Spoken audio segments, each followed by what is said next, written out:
contrary to popular belief, editing and things, even like comprehension, is something that can be studied. And these are just some of my tips, I guess, on how to study your editing.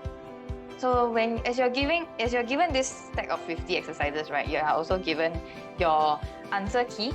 So one way to study, of course, is to practice it. The other way is you don't just use your answer key to, tell you whether you're right or wrong. You need to understand why exactly you are right, why you are wrong. So the answer key will include what the grammar rule is or what the mistake is.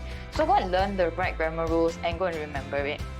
If you can't really understand what the rules are, as you practice more, you kind of understand, you read and internalize the explanation for the grammar rules, you should be able to understand it better. Then, of course, one way to practice also is to write the correct answers into the passage and to read it a few times so you can kind of like check whether you're correct. Okay, the next one is to label the grammar rules. So as we went through the question just now, right, you can probably notice that all of us label our grammar rules. It's not a must, but it's important that you should know what to label as. Labeling is one thing, but knowing what to label is another thing. So if you're reading the answer key, you can understand the grammar rules, be it whether you're right or wrong. So you need to understand what you're right to. Okay? So as you're labeling, you kind of learn your grammar rules, practice your grammar rules. The next thing is we're giving you 50 exercises. We're giving you a lot for a reason. So you need to do a lot of editing practices to gain more exposure. So exposure to what? To different sentence structures. We have the punctuation reading. We also have different, passage types. Some with like straight out all past tense, present tense. Some is a mix of past tense, present tense. And to understand more patterns.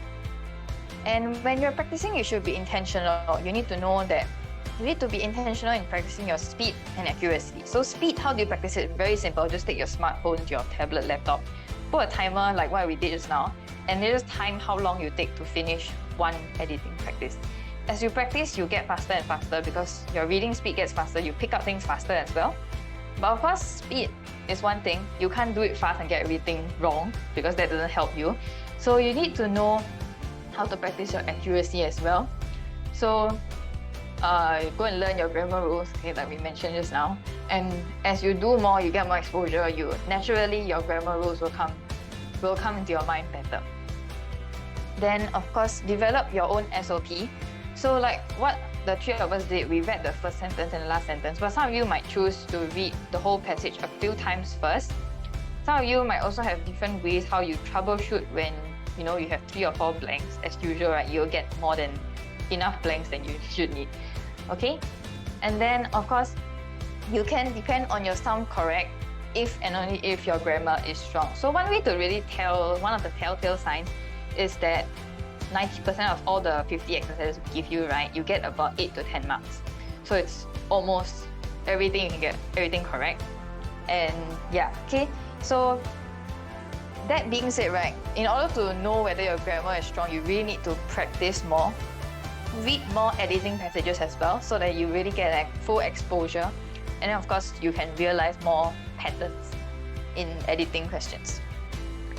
And then of course, my step 1 to 6, you can do it way before your exams. But I know some of you might be having your term 3 exams coming soon, or some of you are having prelims or even your O-levels. So maybe a couple of days, 2 or 3 days before the exam, you can redo 10 to 20 practices. Since we gave it to you in PDF format, you can print it as many copies if you want. If you want to print, you can also print like 10 copies and do it many times until you get it all right. So just as you're practicing, right, don't just practice blindly. Do a few things. One is to check your timing. Make sure that you are within the average time that you need, because you also still need time to write your 2 essays. And then of course, make sure that you don't commit the same mistakes that you did the first time you got that wrong. So you can pick out those that you get a lot of mistakes, the exercises that you get a lot of mistakes, and then print that and try to redo to the point that you can avoid majority of them, if not all.